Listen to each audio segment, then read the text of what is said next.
Live from the 607, it's the Ocho Duro Parlay Hour, where we're talking everything movies, TV, comics, and entertainment. Join in the conversation on social media with the hashtag ODPH, because here we go.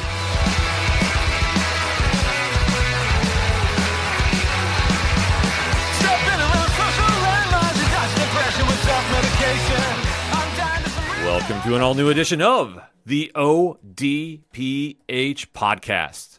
What is happening, everyone? My name is Ken M. Joining me in studio, as always, you know him. He's the co-host.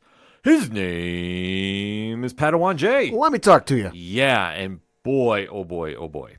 Do we have a lot to talk about in the land of movies, TV, comics, and more? Yes, we do. You are tuned into the entertainment edition of the ODPH, and there is a lot to discuss this week that obviously we might not be able to fit everything in time. So, Pat, where does everybody go to keep the conversation rolling? ODPHpodcast.com. Right on. Swing on over to the website, sign up, subscribe, do what you got to do on the social media accounts. They're all right there on the front page. We can't make it any easier. Also, check out the Patreon link, 1 tier, $2 a month. A lot of content. It's there. You got some bonus stuff that we don't air on the network here. It's right there for you. Also, check out the TeePublic store link, where you never know when a sale is going on.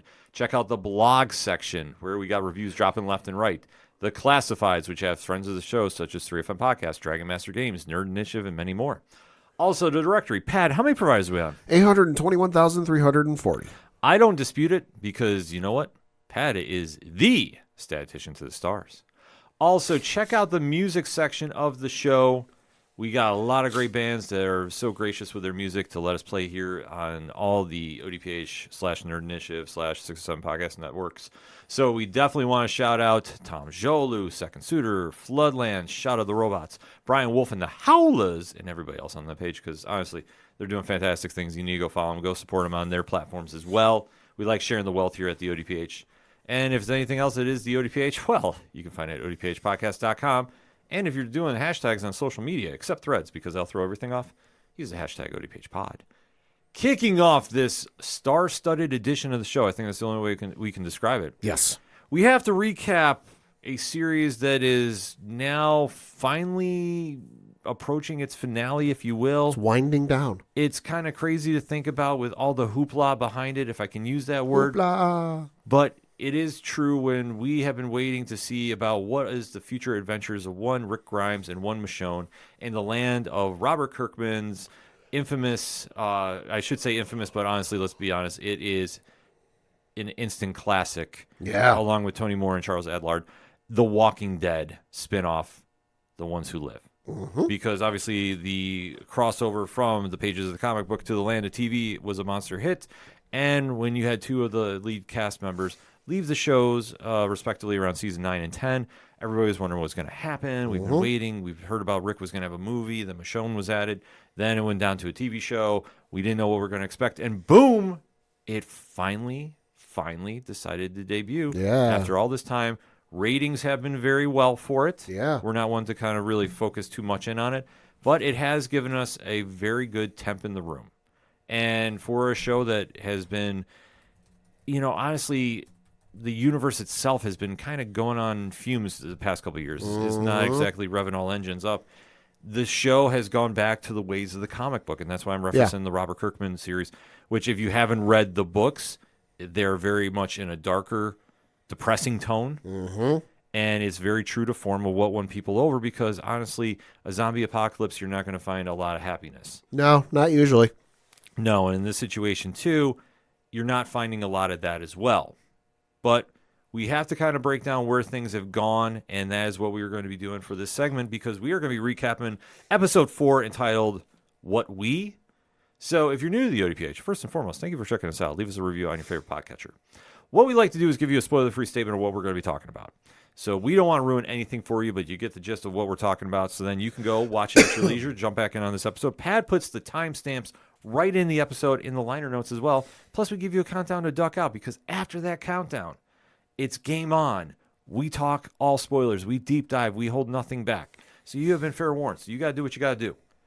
But all that being said, Pat, give me your spoiler-free statement on The Walking Dead, The Ones Who Live, Episode 4, entitled What We? Directed by one Denai Guerrera. Got to mention that, too.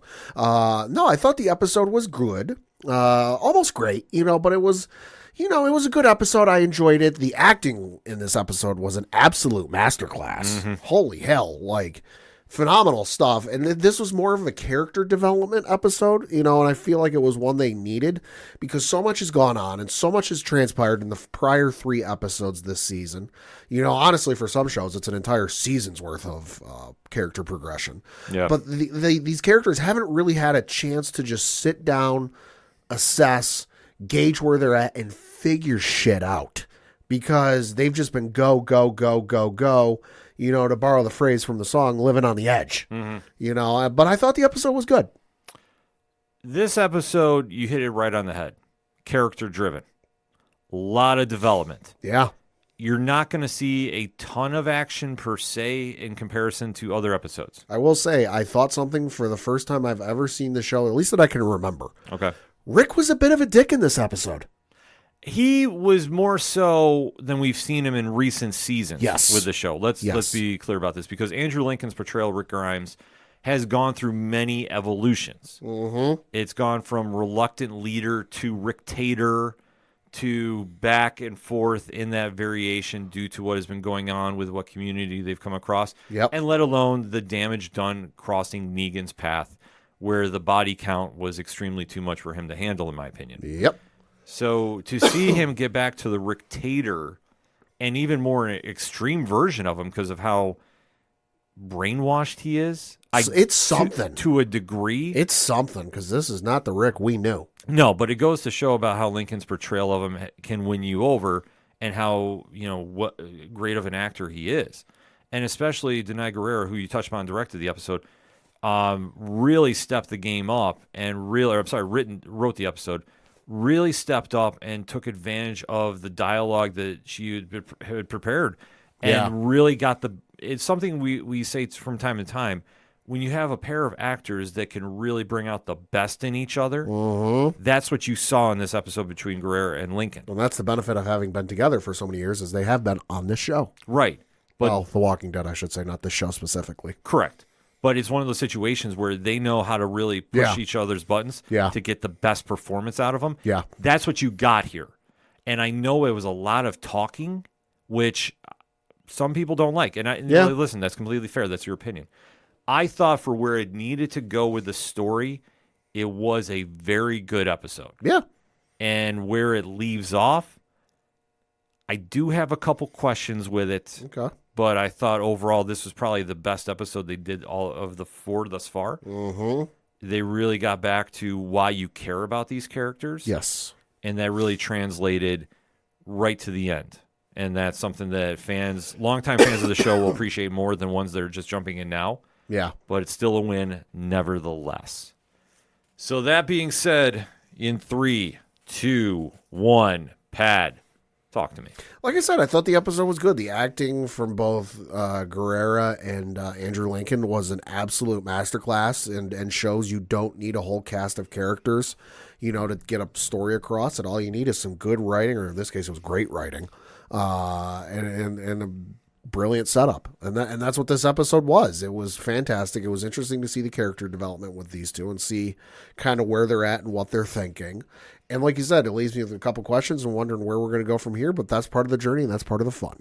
I have to echo that again. I mean, the performances here were really emotional. Yeah. Really powerful. Like, this is the stuff that you get connected to these characters about, and you can understand why there's so much fanfare involving these two coming back to their roles respectively. Yeah.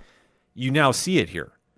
The only thing that, which you touched upon in the spoiler-free section, is there's something wrong with Rick. And what fans have to remember is there has been some time since we last saw him at the bridge explosion in Season 9. 6 years, if I'm not mistaken. Right. So he has been programmed, more or less, by the CRM to be something he's not. And it's bright ray of sunshine, and he's eating it all up. Well, that's the whole thing, that he's unfortunately been under their control, and really the emotional, psychological trauma that goes with being in this universe to begin with, then let alone to the point of cutting off his own hand. Right.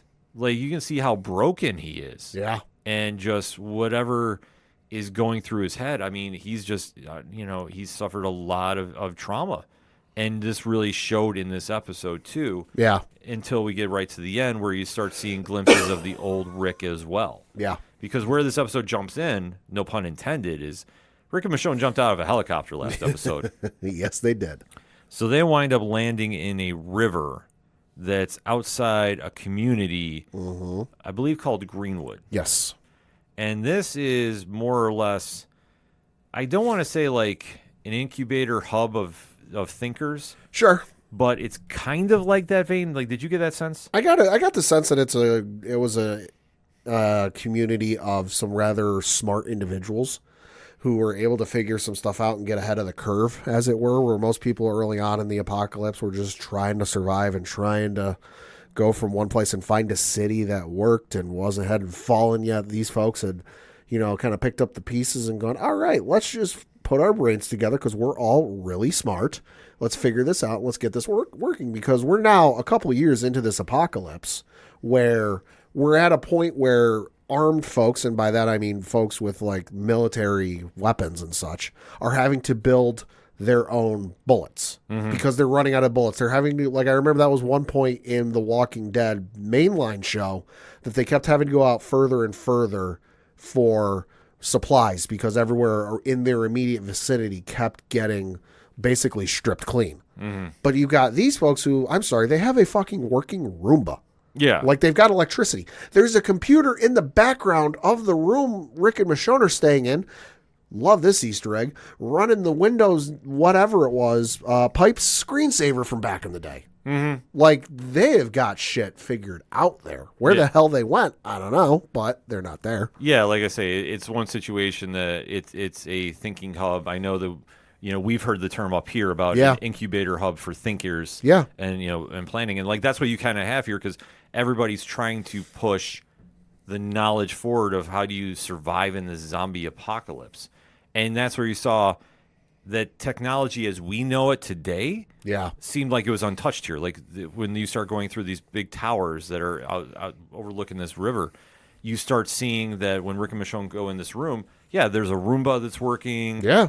There's climate control for the rooms. There's fucking like AI assistant going. Yeah. So it's really crazy to see how this all pairs out. But unfortunately for them, time is not on their side. Right. That they finally get a moment to themselves in a room and they really just start venting about everything going on. And this is where things start really getting powerful, because Rick knows the CRM is going to come look for them. Because he's going to know, hey, the helicopter never checked in, so they're going to know where they went, follow that path, and track them down.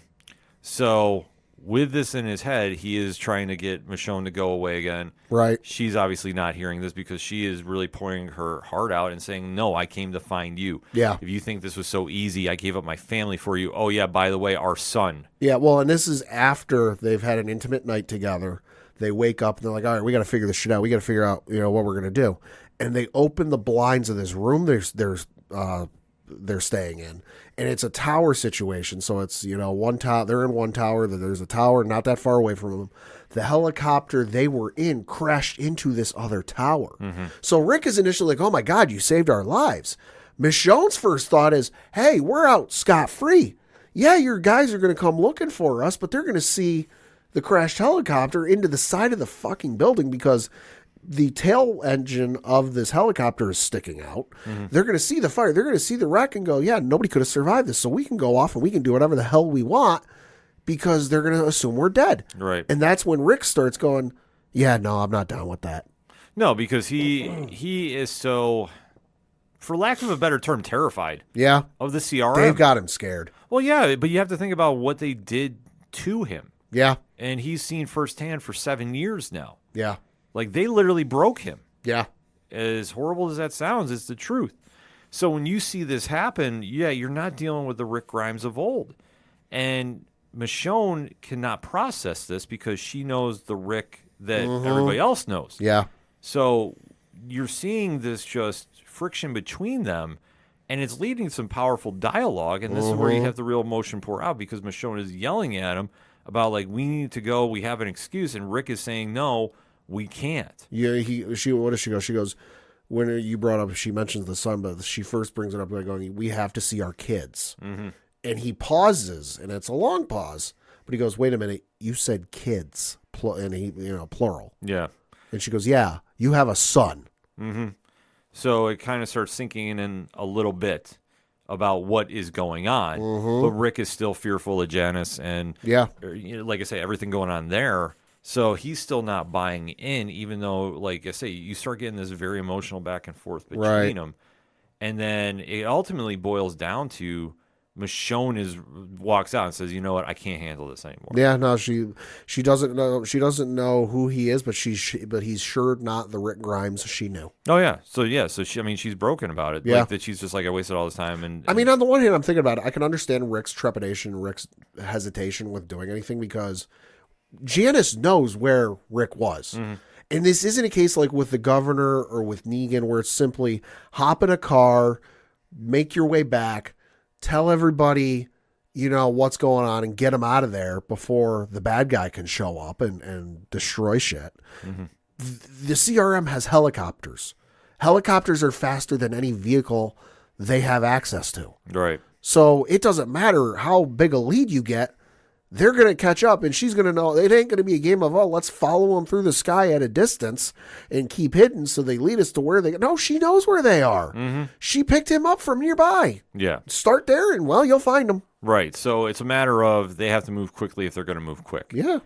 And you start seeing that Michonne is just like, I can't wait anymore. You need to figure your own stuff out. She's like, I have kids to get back to. Because she even brings up what we saw in episode 2. Where it was her and the other guy who were trapped after the gas attack and they lost it. She goes, I lost a year of my life. She goes, I'll be honest with you. I don't know if Judith and our son are okay. Yeah. So she leaves. And Rick is sitting there fighting. And then finally he comes to and goes. And even when Michonne is leaving and they're cutting back and forth between the two, almost like Anakin and Padme from Revenge of the Sith, there's a moment where Michonne is still holding out hope the Rick she knew is still in there. Right. Because there was the moment when she was walking out, she paused and she stopped and she looked behind and they cut back to Rick, making you, the viewer, go, oh, he's going to get up and he's going to go after her. And he sat there.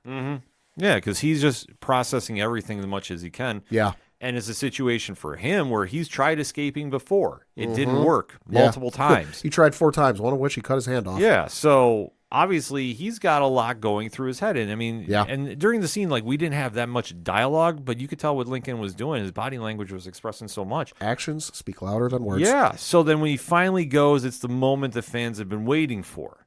Yep. And as they're going, the CRM did show up. Yeah, they did. They showed up. They started blowing up the other tower of the building they were in to basically erase all evidence. Yeah. And that caused, because of the damage, because they were shooting military-grade missiles at a building at very close range. It was doing a lot of damage. As a result, the structural integrity of the building they were in was basically zero. And they had to GTFO, otherwise they would be dead. Yeah.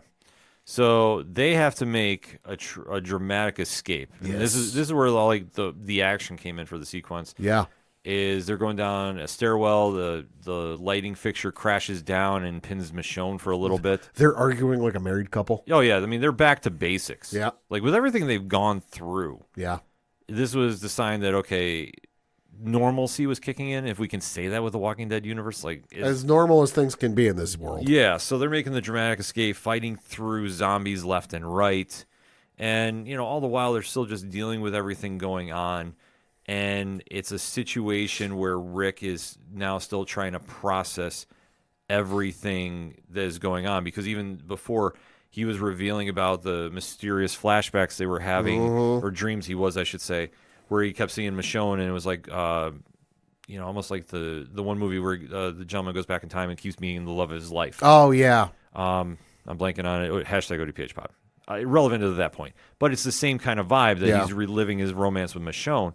And he kept saying, I was doing the same thing with Carl, and I was having the images where I was seeing him and seeing his face, and all of a sudden it was gone. And now I feel that that's the same way with you. And that's why he's trying to fight his own feelings. But then Michonne is here's the iPhone engraved with Carl's photo. Can we go home now?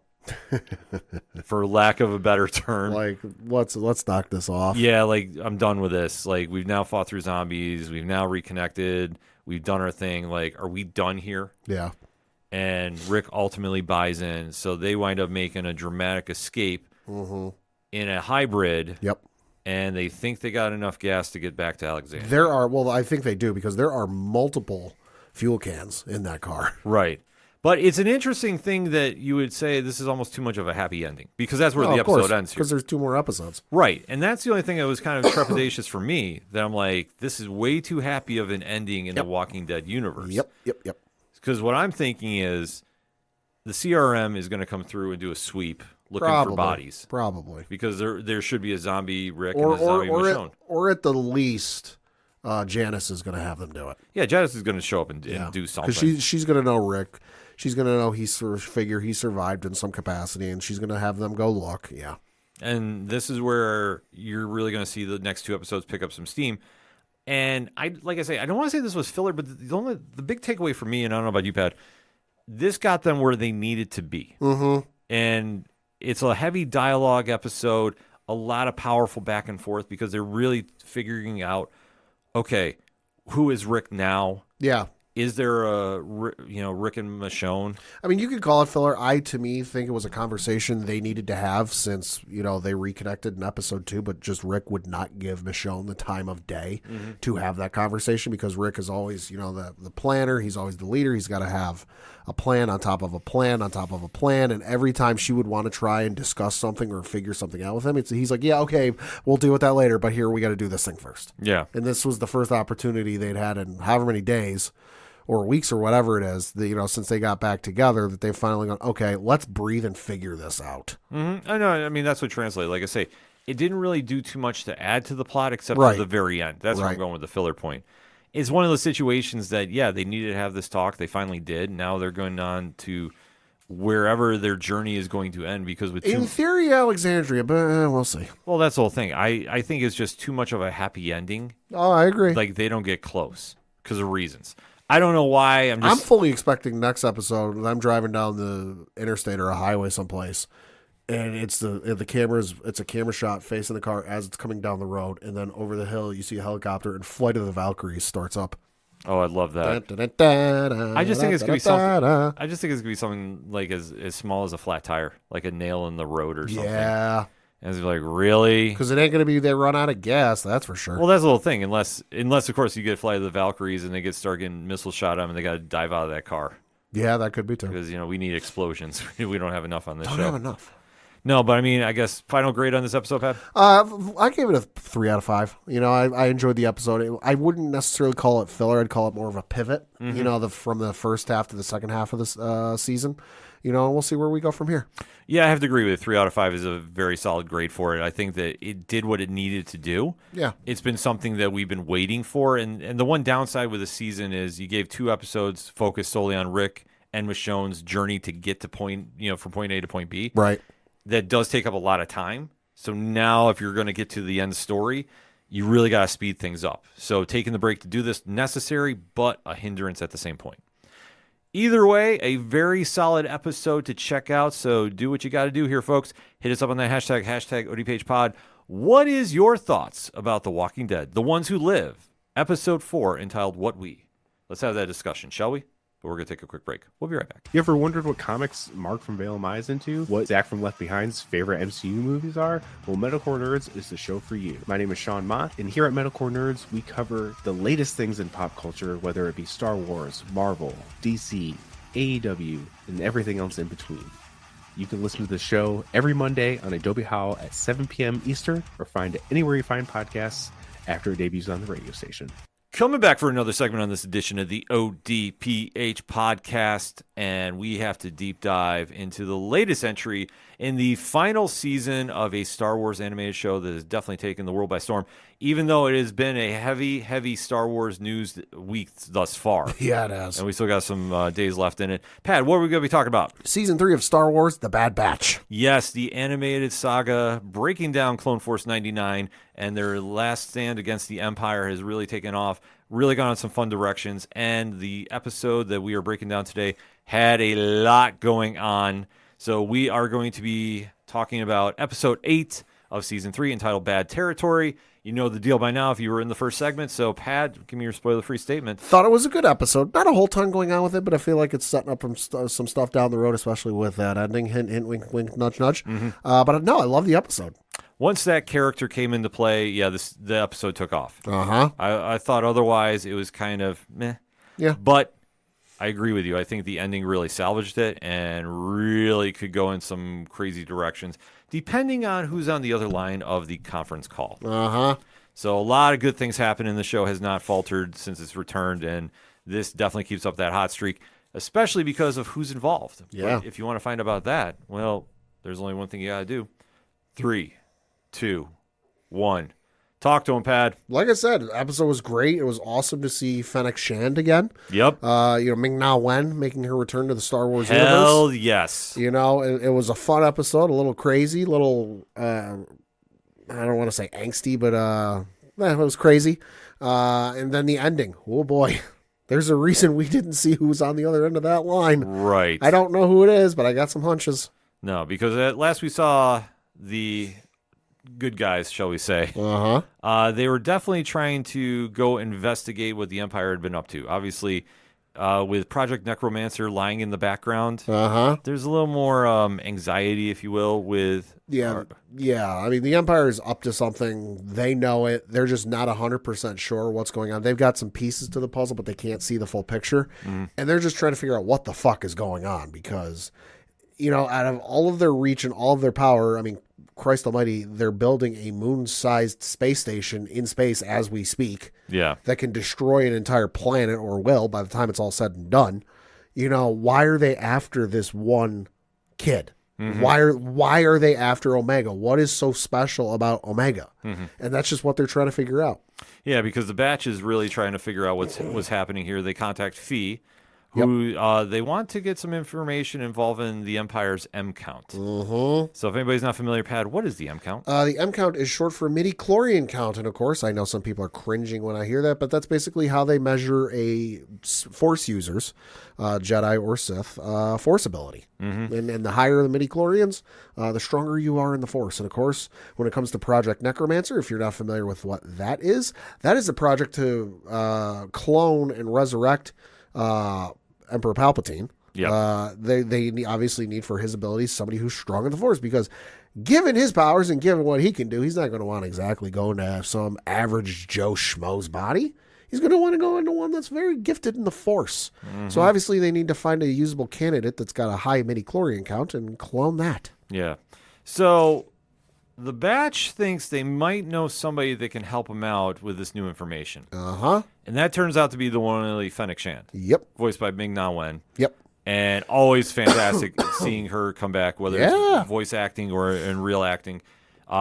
She's amazing. Yeah, she is. So Hunter and Wrecker decide to go search her out. Yep. And they leave on Pabu, Omega, and Crosshair. Yep. And they know going into this that this isn't going to be cheap. No, they know that this obviously is going to be a costly mission in more ways than one. And especially with Omega still coming to terms that there's a lot of interest. She's a hot commodity these days. Because the Empire has a vested, intrigue about what she is capable of. A good sizable chunk of the Empire is looking for her. Yes. On top of the fact, we learn while the batch is talking to Fee, that the Empire is now hiring bounty hunters to search for M count targets. Yeah. So, she's got to lay low. Yeah, she's got to stay out of sight. Yeah, and Crosshair, who has just returned to the batch, still recovering from whatever the heck they did to him. Yeah, but still valued enough that he can hold down any kind of trouble that would happen. Because once Wrecker and Hunter track down Shand, she doesn't really know what's going on, but she might know somebody who does. Yeah, what is it? She says she hasn't taken a contract of that herself, but she might know somebody who does, or who has. Right. So she's willing to exchange information if she gets some help about her current case, which is Sylar Saris. So they wind up making a interesting play to go get. Should have read the fine print on this deal. Yes, because they get into some very swampy territory. Yeah, they do. If you will. And Yeah, they do. The creatures there, I mean, Shan says don't keep your eye on the water and both I don't go in the water. yeah, and it's highly advised why, and we find out why. There's like, I don't know what they are, but they're essentially like space alligators Yeah. in the water, and they're hungry. Yes, they are. They're hungry. So after a little fun side tour where they have to take them out, they finally help get Saris, and Shan gets the win. Yep. And everything's like, okay, well, maybe they're on the path of the right direction. We helped you, now you help us. Give us the information. Right. And she goes, well, you didn't think I had it on me, did you? Yeah. She knows I got to go get it. And there's almost this pause, and Hunter's like, that's not what we agreed to. Yeah. And she's like, hey, listen, we can do this one of two ways. You can let me go get the information, or we can have it out right here. And she waits. They don't do anything, and she goes, good choice. Mm-hmm. So while she takes off, we seem to find out that, well... She makes a contact with somebody. She makes a contact about what she knows. Yeah. And it's very mysterious who's on the other line. Yeah, because they never show we don't hear a voice of who it is. Yes. So any speculation from your end, Pat? Well, I think it's going to be either Boba Fett or Cad Bane. I don't think it would be, and I'm just running through some of the bounty hunters we know. I don't think it would be IG-88, and I don't think it'd be Bosk, because they'd show that. That's not exactly that big a surprise.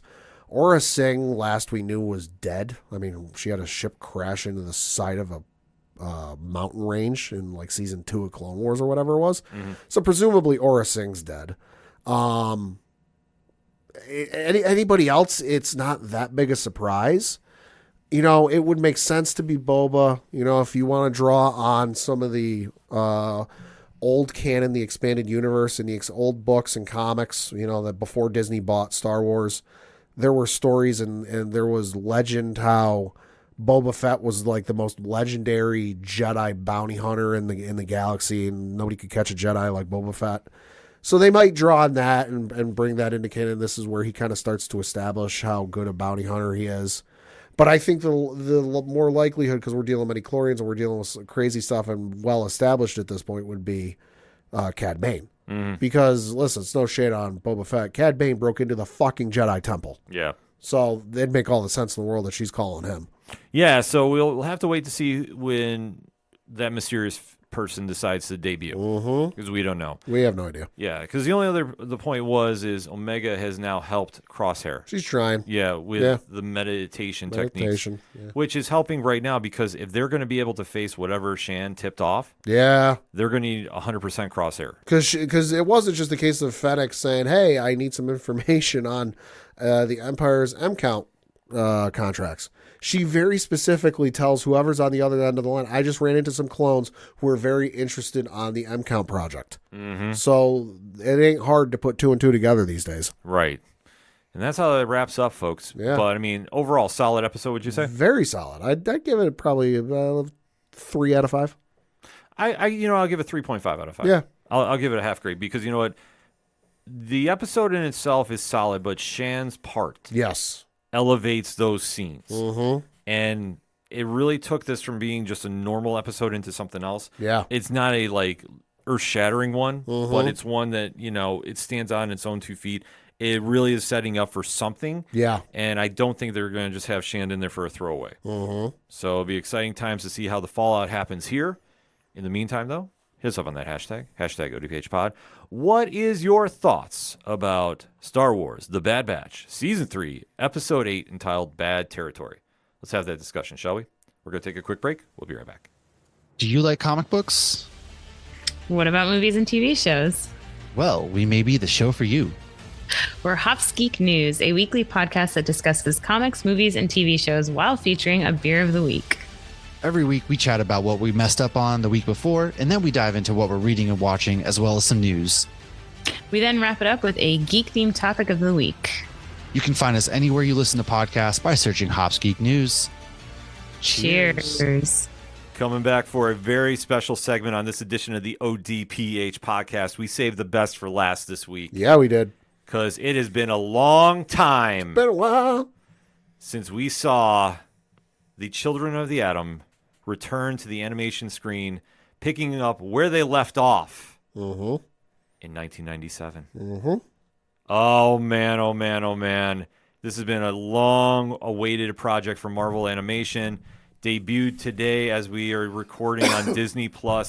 We thought we'd wait a week, but we can't wait because... I was willing to wait a week. I mean, we even were discussing it yesterday as we were recording the sports show. I'm like, we can wait a week. Yeah, but... And then I watched the first 2 episodes this morning, and I'm like, no, we got to talk about this today. Exactly, same here. Not going to lie about it. You are probably going to see us get very animated about this, and rightfully so, because we are finally going to be talking about the first 2 episodes of the revival of X-Men 97, bringing you the latest update of the revival of the X-Men animated series that went on from 1992 to 1997. Mm-hmm. Oh, man, oh, man, oh, man. We are going to be doing this like we usually do. We're going to break down the first 2 episodes entitled To Me, My X-Men, and Mutant Liberation Begins. So, Pad, hit me with that spoiler-free statement. First of which, I'm glad they kept the intro theme the same. Absolutely. It's a little different in a couple of spaces if you listen carefully. I know there's a guitar riff in the middle of there that wasn't the same, that wasn't there before, but I'm glad they kept the intro this, even down to like the animation, how they come out. Yeah. That was fucking phenomenal. This, I will say, this is the first show Marvel/Disney have put out in quite some time, and I'm talking Star Wars as well, that I want the whole thing dropped right now because I want to binge the absolute shit out of this. And I want to see the whole thing now. And I hate that I have to wait a week for the next episode to drop, because these first 2 episodes were phenomenal. I was a little bit skeptical because it's a revival. You know, are you going to be able to capture the same mystique and aura of the first one? I mean, little anecdote. Boy Meets World is one of my favorite shows I watched growing up as a kid. Girl Meets World comes out, and I'm like, oh, hey, that could be good. It's got some of the same cast members. I know it's got some of the same production crew and writers from the first show working on this one. For whatever reason, just didn't capture the same magic for me personally. So I was a little nervous with X-Men. You know, okay, are they going to be able to recapture that magic that's made it stand the test of time all of these years later? Boy, were my fears assuaged within 5 minutes. These first 2 episodes were incredible. I cannot wait to see where it goes from here because it's going to be nuts. The only thing I did not like about this episode is how dare Disney Plus put skip intro on this and skip the theme song. Yeah, you're never skipping this theme song. 27 years.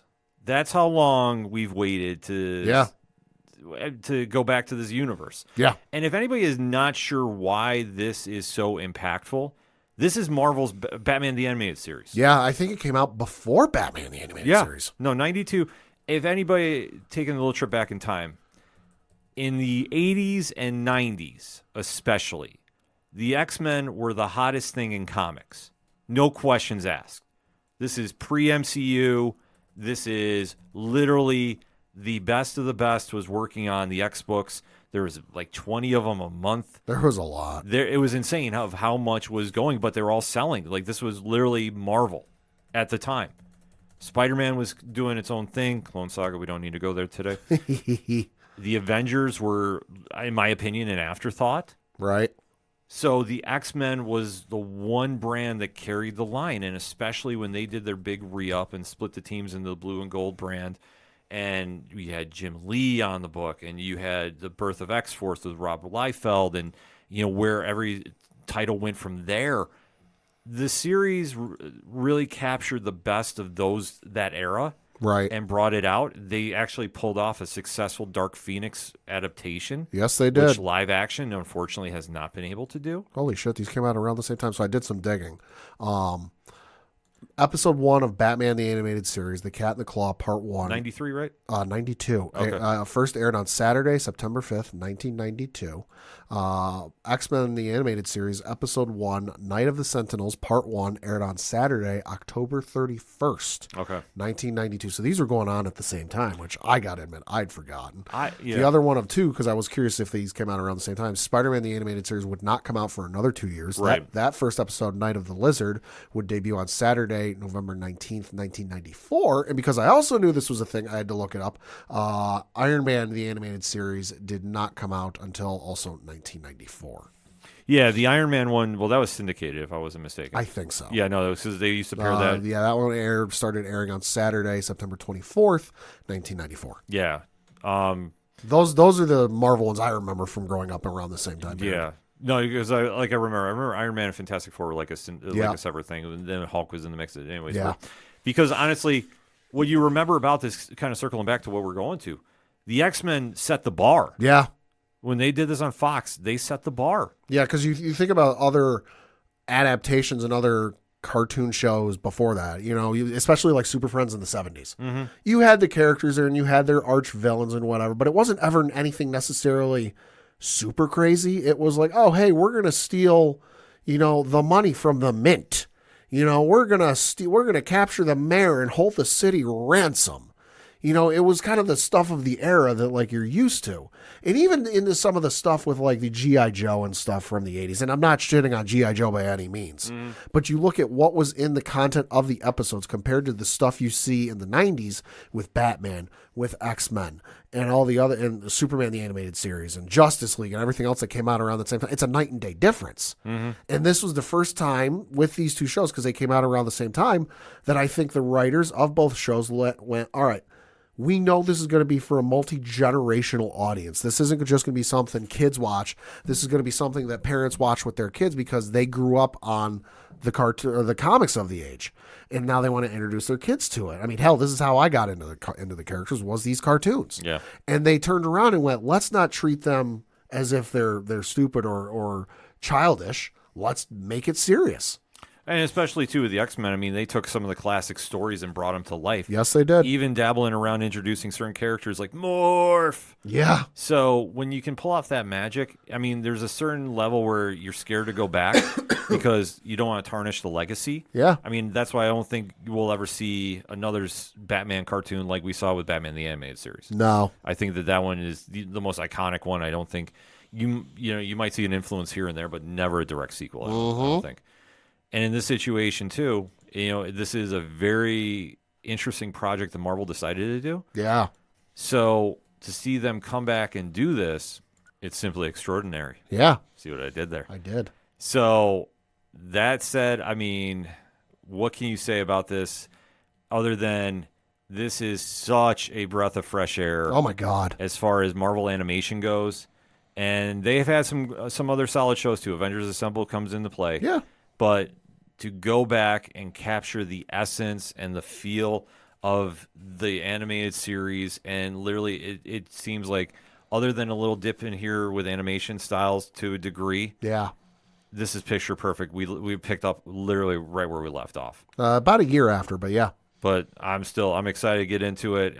This definitely gets a high mark, but you'll have to hear the high mark after we get into spoiler talk. So, Pad, in 3, 2, 1. Listen, for the folks at Marvel, because I have a feeling you listen to the show. They do. Please, please, please, please, please release the theme song on streaming platforms. I have both Spotify. I don't pay for Spotify, but I use a free version. But I do have Apple Music. I would love to put this on my phone and be driving to the work listening to this song because I feel like that would just make my day all that much better. Thank you. These first 2 episodes were incredible. Admittedly, I have seen all of the original X-Men animated series. It's been a couple of years. I watched it probably right around the same time Disney Plus came out because I'd seen most of the first couple seasons on Netflix years ago, probably, like 2010, 2011 when they were there, but they got taken off and I never found them again online. So I'm like, all right, I'm going to get to see the whole thing all the way through. And I watched all the way through now, and I didn't do a rewatch just because I never got around to it, busy with other stuff. I like how they started it off and took it as if, almost no time has passed, and they treated it as, hey, if you've seen the old stuff, you're good. If you didn't, or you haven't seen it in a while, we got you. Mm-hmm. That was a wonderful thing to do in the first 2 episodes. Absolute perfection.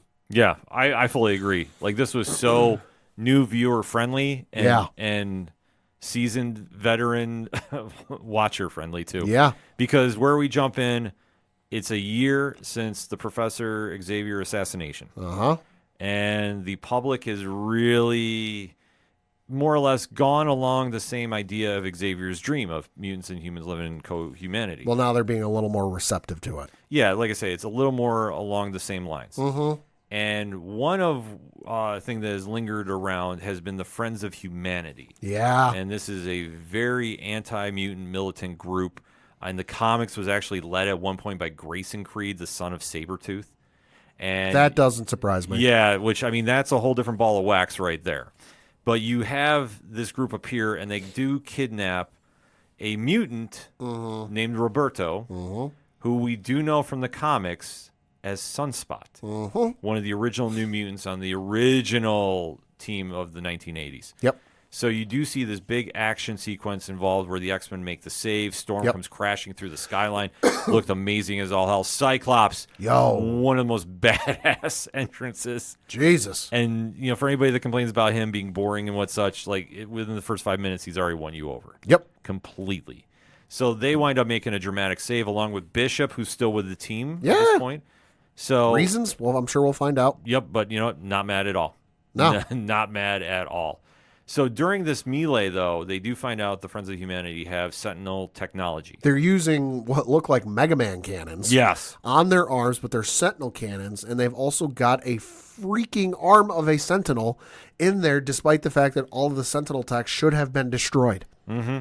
So they wind up saving the day, but obviously if Sentinel tech is lurking around, Yeah, they're not happy with the that. X-Men need to find out what happened. So Yep. there is a regroup at the base.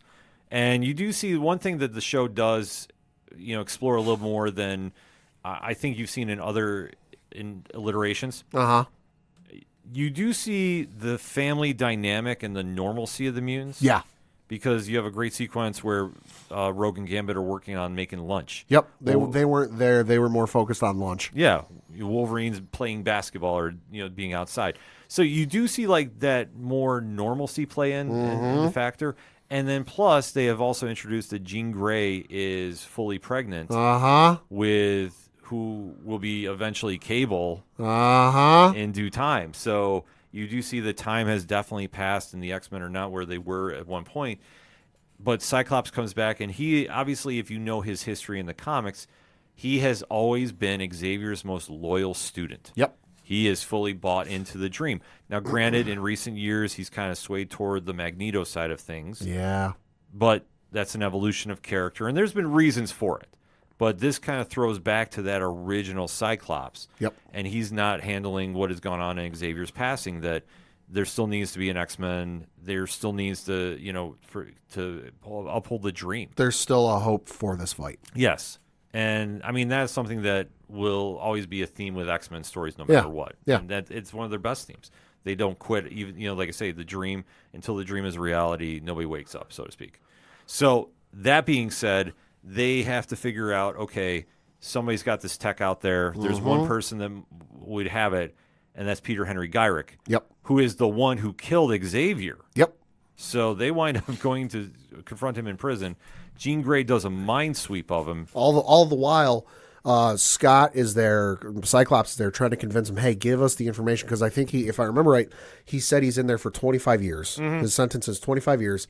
If you give us the information we need and help us, I can talk to some folks and get that knocked down to 10 years. And he makes the comment of, oh, look at how far you've come having some connections now. And he basically tells them to F off. Yeah. Which, I mean, that's...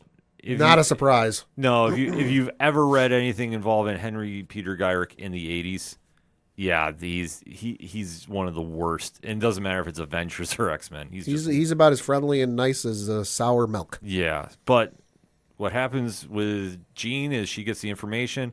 It leads them to one Boulevard Trask. Well, and this is all the while she's reading his mind and then has this psychic vision, whatever it is, where she sees what she thinks is the future, and she's in a graveyard. She's now no longer pregnant. She freaks out about that. She's in costume, mind you. When she's starts minding him, she's in her street clothes, but then she changes into her costume mid-read or whatever it is. She then shows up in this world. She's in her costume. She's not pregnant. She sees the kid, picks the kid up, kid's in the blanket. All the meanwhile, you see the head of Master Mold come down and basically go, yeah, I'm going to kill everyone, and destroys the entire world. And she's like, we need to find him now because I just saw something and I don't like what I saw. Yeah. So they do get the information where Trask is building his Sentinels. In the Sahara. Yes. With a broken Master Mold. Yeah. Being the headpiece. Yeah. And then you do see that obviously the X-Men do what they do best. One of the best fight scenes you're going to see, whether it's Storm turning the ground into glass. Yeah, the sand into glass. Holy shit. Which, how insane was that? And they brought back the old adage, big fight starts, kick in the theme music. Yep. Oh. It played perfectly. Beast going inside the Sentinel and working it like a marionette or puppet. Witty comeback. Witty one-liner from Beast. Was perfect. Oh, yeah. I mean, well, the lineup they have for this team, I mean, you have Rogue, Gambit, Beast, Bishop, Wolverine, Jubilee, who, I mean, she's on the team, but it's all right. Because it's early 90s still learning Jubilee. Yep. And Storm and Cyclops and Jean Grey. Like, you have a stacked lineup. And I love how they go to start the fight. Storm's hanging back, and before she turns the ground into ice, you've got the Master Mold is there, but then the other like salvaged Sentinels are there, and they're getting ready to start the fight with the X-Men. And Scott just says, "Oh, show them tell them the forecast or whatever it is." He says, "Yeah." And you just see it cut to several of the Sentinels, and they just go Omega level threat detected, and that's when she comes in. And I was just like, what a badass entrance! Oh yeah, it couldn't have been any more perfect for Storm. Yeah, even with the evolution of Morph, who is really mastered his powers and became such a vital part of defeating the Sentinels. Yeah. And like I say, it was weird because it threw me off because he definitely has probably the most different look than anybody. Yeah. He kind of looked more like Caliban, if you know that mutant, a little bit. than Morph, but still he was the same old Morph cracking jokes, doing what he needed to do. And like I say, it's a fantastic fight scene that caps everything off.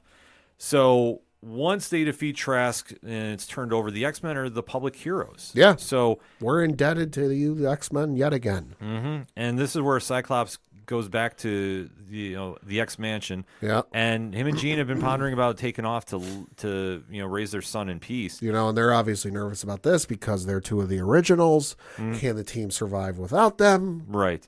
But as they return to the X Mansion, there's somebody in the study. Yeah, the perimeter alarms go off, and Beast gets warned that, hey, there's somebody here who shouldn't be. Yes.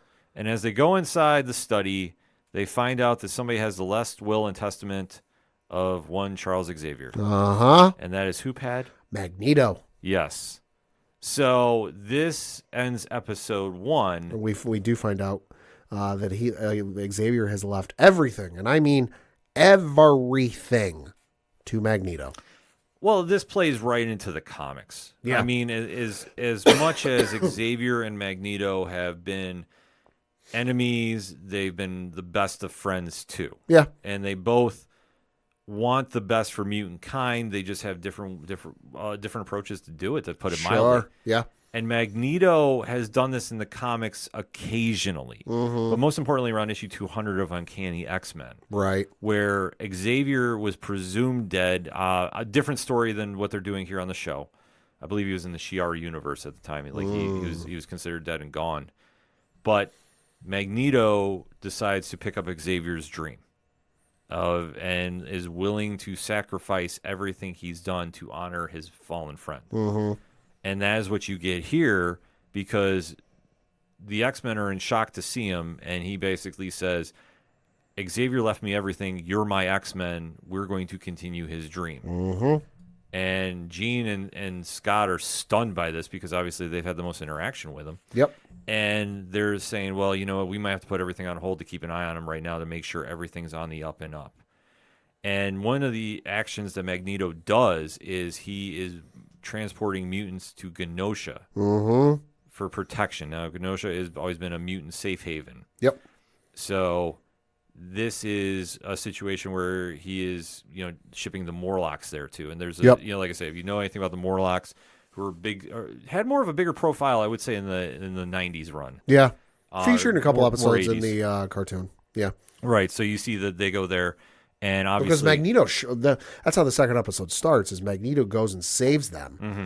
You know, this is like a little flashback before he showed up at the X-Mansion, but he goes in and he saves them from the Friends of Humanity, and then it cuts to a news broadcast report with, like, oh, there's been reports all over the world that former mutant terrorists, Magneto has been seen around the world saving people. And what does this mean? And, has he changed? Has he turned over a new leaf? And what does this mean?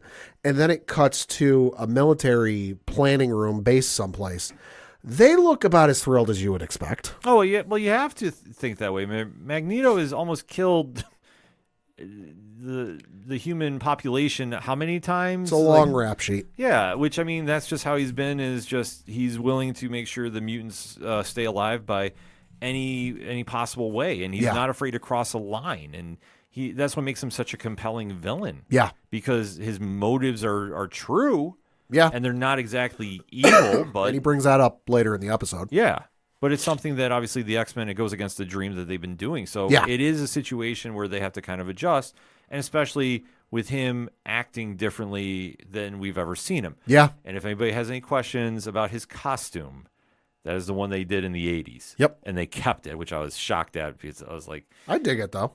yeah, it's so 80s. Like, that's the Yeah. only thing. That's the I easiest don't way to expect describe it to stick around. No, it shouldn't. Just because the thing we should know, too, is when they went to do the intro for this, he was included in the lineup with the X-Men at the start. Yeah. Which I thought was cool. But was still at the end of the intro sequence where it's the X-Men and then the Brotherhood going to clash against each other. And there's that final shot of, Xavier doing the thing with his mind and then Magneto with the fist and the magnetism kicking in.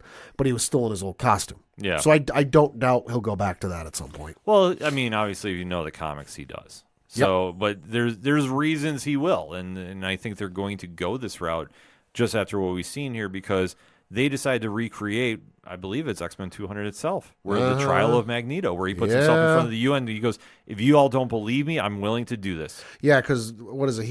He's talking to the X-Men, and basically we find out Cyclops and Jean want to stay because they don't trust Magneto any further than they can throw him.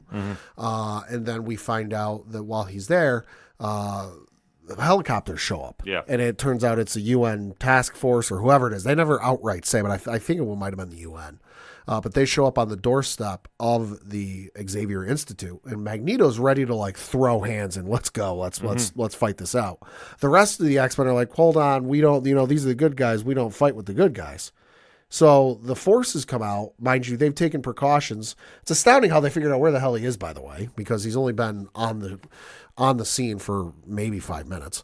But then, no, so they show up and they're like, hey, we've taken precautions. Don't even try to take our guns. They're like plastic alloy or whatever they are. They're not metal. And he goes, oh, that's a shame. You thought of everything. And then he picks up the helicopters that aren't made of plastic. They are made of metal. And he starts turning them towards the forces and basically gets talked out like, hey, if you come with us and you stand trial, and you're found innocent, we'll let you go scot-free. And he's like, oh, is that your promise? And the woman from the UN goes, that's how due process works. And he goes, all right, I'll go with you. So they set up for the trial of Magneto. Which thrills the general population to no end. Well, I think that this is a telling sign. I Yeah. mean, obviously, Magneto's crimes against humanity are very well known. I mean, They're more friendly towards the mutant cause, but it does have a limit. And that limit right now is Magneto. and the Friends of Humanity are not exactly too excited about it. They see an opportunity. They're going to exploit that. And this is where they throw in a character some people might not know about, and that's the Executioner, who was a 90s villain that was introduced during... Marvel used to do events for their annuals every summer. Okay. And one summer, they were introducing new characters in each annual. Executioner was one. It was a former S.H.I.E.L.D. agent who was discredited because of mutants and really turned into what he is. He hunts down mutants.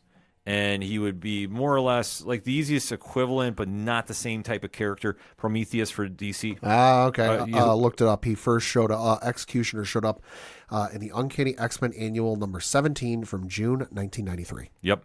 So, yeah, during that point, because it was all new blood and they were introducing characters left and right, he showed up in there. And, I mean, he was a one and done for the most part. Sure. I think he's appeared a couple times after. I don't really Probably. follow the character because, I mean, honestly, he's somebody that has weaponry that thinks he can take out mutants. Yeah. He plays the part well here because he's sent in to kill Magneto because or at least depower him. Well, we don't know what he's going to do because all he says in the build-up to breaking into the UN, or at least getting past the frontline defenses, is I'm going to have only one shot at this, and it's while he's holding a gun. Mm-hmm. So presumably 1 + 1 seems like he's going to try and kill him. Yeah. So they do wind up making this play into the UN, the Friends of Humanity against the X-Men. Yep. During this time, Jean Grey goes into labor. Well, yeah, because while Wolverine's getting ready to suit up and go down and help, Jean goes into labor. Yeah, so he has to get her to the hospital. Rogue flies Cyclops there to be there with the baby. And unfortunately, the doctor on duty is not exactly cooperative. Which goes against the oaths they take, mind you. Yes. So Rogue has to absorb his knowledge and deliver the baby. Yep. Which is wild, but it's an interesting plot point they add to the story. Yeah. So like I say, it was something going on because with Rogue away, obviously the forces defending Magneto are weakened. Yeah. Storm winds up being caught in the crossfire, and she actually makes a sacrifice to jump in front of a blast that's meant for Magneto, and she takes it. Because she thinks it's going to kill him. Yeah. But it turns out it depowers her. Yeah. So Storm is now human. Magneto understands this, and the Executioner realizes he screwed up. I believe the saying is he messed around. Now he's going to find out. And Magneto grabs him and the UN brass that's still there, flies everybody into space, and basically low orbit. Yeah. Jesus Christ. And basically says, "I'm going to say this one last time. My patience is wearing thin. But I am still adhering to Xavier's dream. If you decide to get stupid again, you will get a stupid prize." Well, this is all the while he stood in front of the UN with like basically the entire world united against him. Depowered collar and all. And basically stood up and said, "Listen, I was first imprisoned because my people had a different name for God." Mm-hmm. And then just basically went on about, which if you know Magneto's story, you know his history. Right. And he kind of alludes to it, and he goes through it, but he goes, "Listen, I did some heinous things, yes, but that's because there were heinous things done to my people." And when he says my people, he's referring to the mutants. That he's like, "Listen, anything I ever did was in response to what was done to us."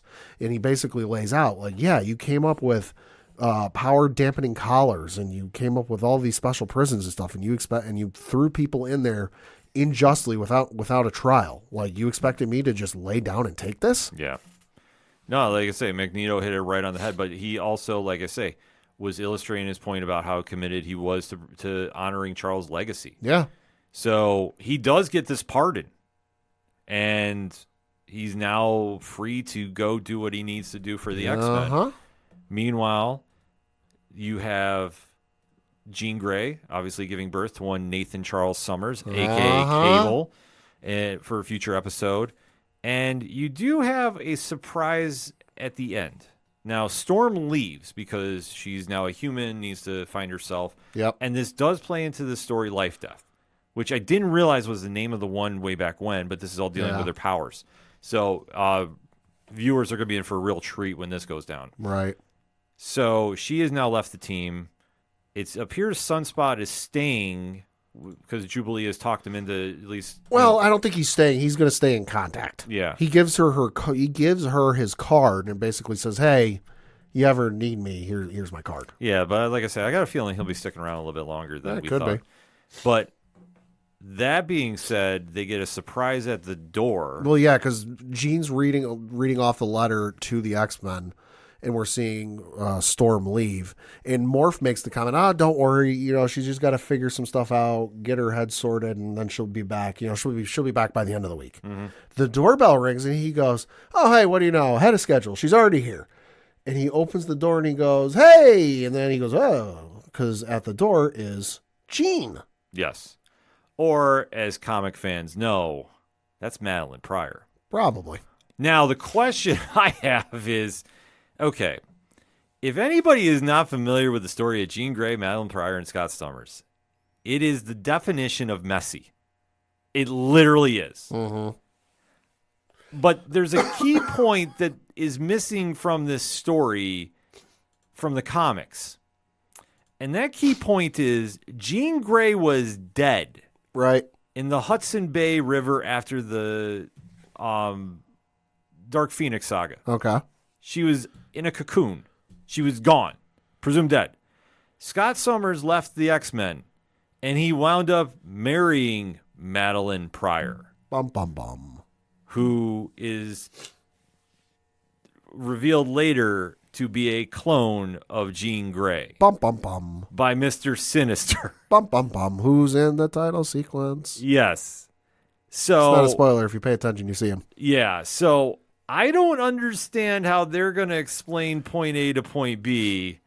Well, we're here for the ride. I'm here for the ride, though. But that's the first thing I thought of. I go, how the hell are you going to do Madeline Pryor? Because the whole point is Scott's married to her, but literally leaves his wife to go back for Jean. Right. Like it's like I say, it's a messy storyline in the comics. It's going to be a lot cleaner for this, but still, questions and pad Reasons. Either way, though, man, 2 great episodes kick everything Phenomenal off. episodes. I mean, what, 5 out of 5 easy? Easily. 6 out of 5. Yeah. 9 out of 5. Yeah, I mean, we'll go on that extra star rating, folks. That is how good this show is. 2 episodes in, they definitely hit it on the head, combining a lot of the new and the old themes, so to speak. Like I say, shocked to see they used Executioner. That's a deep dive. Like, that's almost like bringing back Adam Extreme, which if you know, you know. So if he shows up in this, I want my victory lap, folks. I'm just going to put it out there. Either way, though, hit us up on that hashtag ODPHpod. X-Men 97 just came out, 2 episodes on Disney+. Give us your thoughts. Did you love them? Did you hate them? And why? Because we are going to be recapping this as the season goes on. Because, man, this is going to be something to watch. Trust me. But that being said, we're going to take our final break. We'll be back. Hey, this is Scott Snyder, and you better listen to the ODPH podcast, or I'm coming for you, and Batman is coming for you. Coming back for the final segment on this edition of the ODPH podcast. Pad, what you got? Got a couple things to talk about. Most of them all trailers. Yes. Because a lot of trailers dropped. The first of which is a trailer for a video game that I admit I knew was coming, but I didn't know what the hell it was going to be. They got really quiet about this Holy after shit. the initial announcement. Yeah, so we knew that a game was coming from Amy Hennig, who is the famous game developer. I know she worked on Naughty Dog and the Uncharted games, among a whole host of others. I knew she was working on a Marvel game, but I didn't know what. Well, we found out today because the trailer got released for Marvel 1943 Rise of Hydra. Now, this game is obviously set, as the title gives away, 1943. It's in Europe, World War II. So, obviously, Captain America going to feature very heavily in this game, but also seen in this trailer, Black Panther. Not really too sure what it's going to be about, other than, hey, seems like they're going to be traversing across Europe during World War II doing missions. We don't know anything about what the game style is like or what the gameplay is like. There wasn't even any real gameplay footage shown in this. I'm willing to bet this was all pre-rendered cutscenes, so this isn't even an indication on how the game will look. It's super early.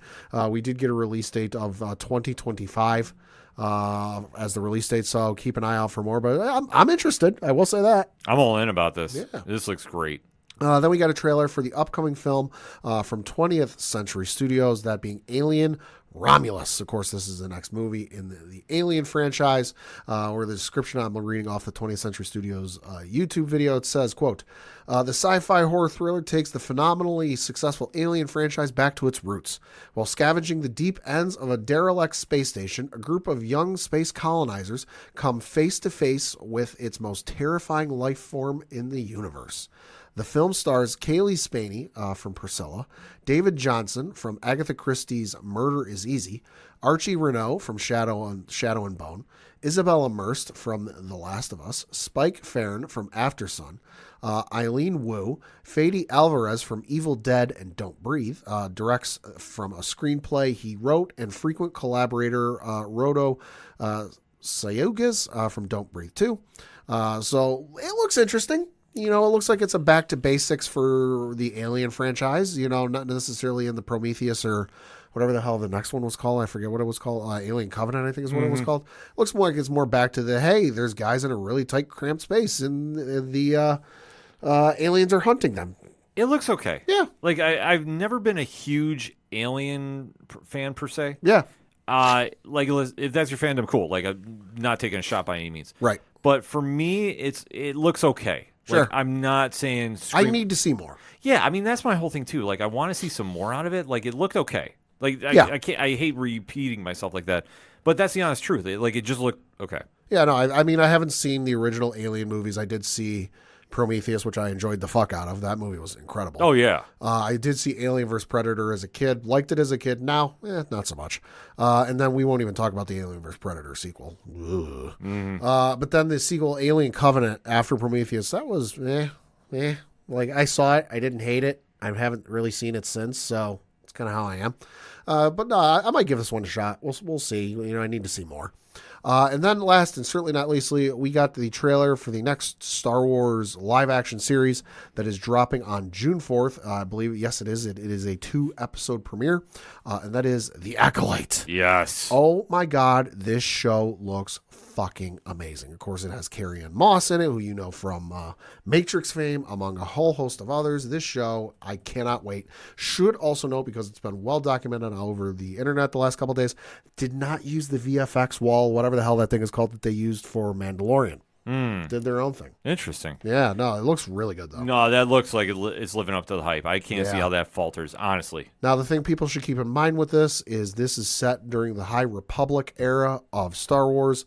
So that is like 300 years to, I want to say it's 20 some odd years or so before A New Hope. This one episode specifically, though, is taking place 100 years before Star Wars A New Hope. So likely, in all likelihood or possibility, the only character we would possibly see from the movies we know is Yoda, because when Yoda dies, he's like 900 years old. Yeah. So no Luke, no Obi-Wan, no Anakin, no Jar Jar, no, Rex, no Ahsoka, no nothing. The only possibility, Yoda.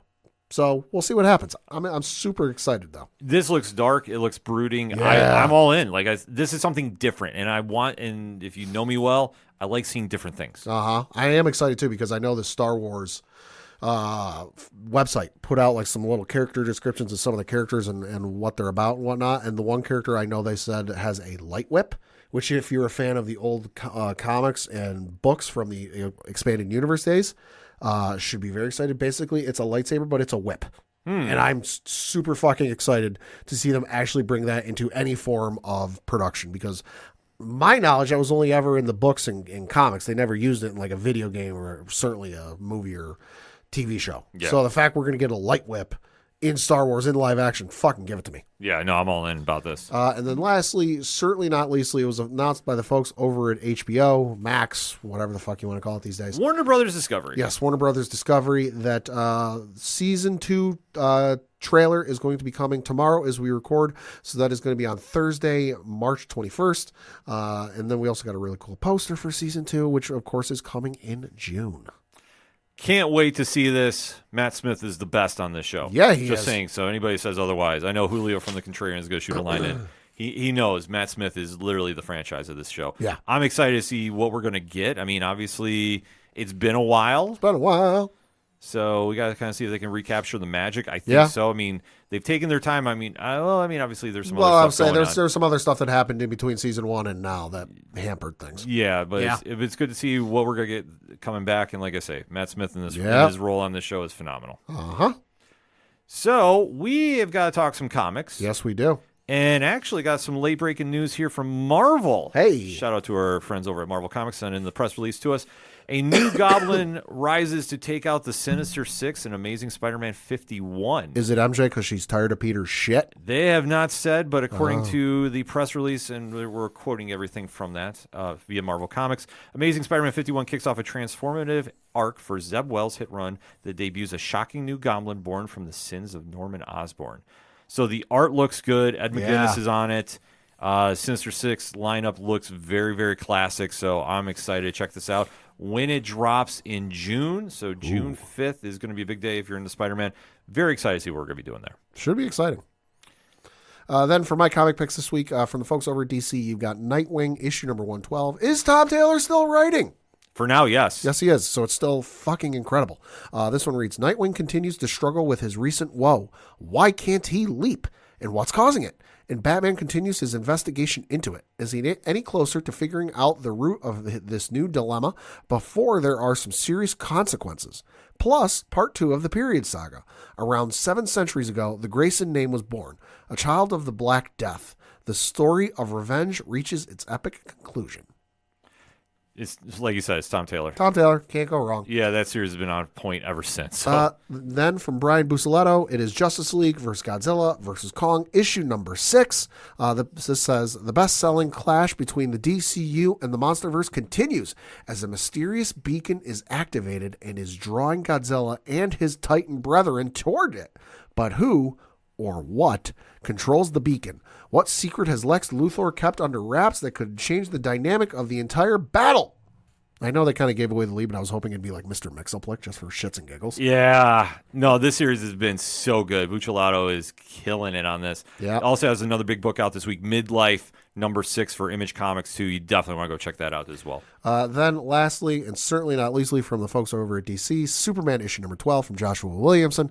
This one reads, Superman is the brains while Lex is the brawn. As they team up to battle the Lex Luthor Revenge Squad for the fate of Metropolis, Lex has sworn to Superman that he is a changed man. But to what lengths will he go to stop his enemies? And what danger from deep space rapidly makes its way towards Earth? Close quote. I'm not really sure, but it's been a while since we've seen Doomsday.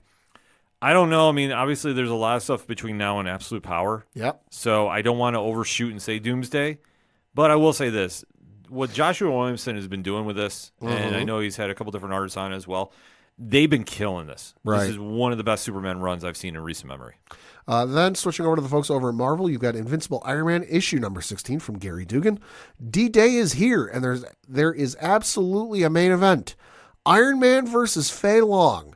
Get ready for the biggest clash of armor you've ever seen. Plus, Tony gets some new suits. Close quote. Heard a lot of good things about this. This whole run has been spectacular, and I cannot wait to read this issue and see where they go with next.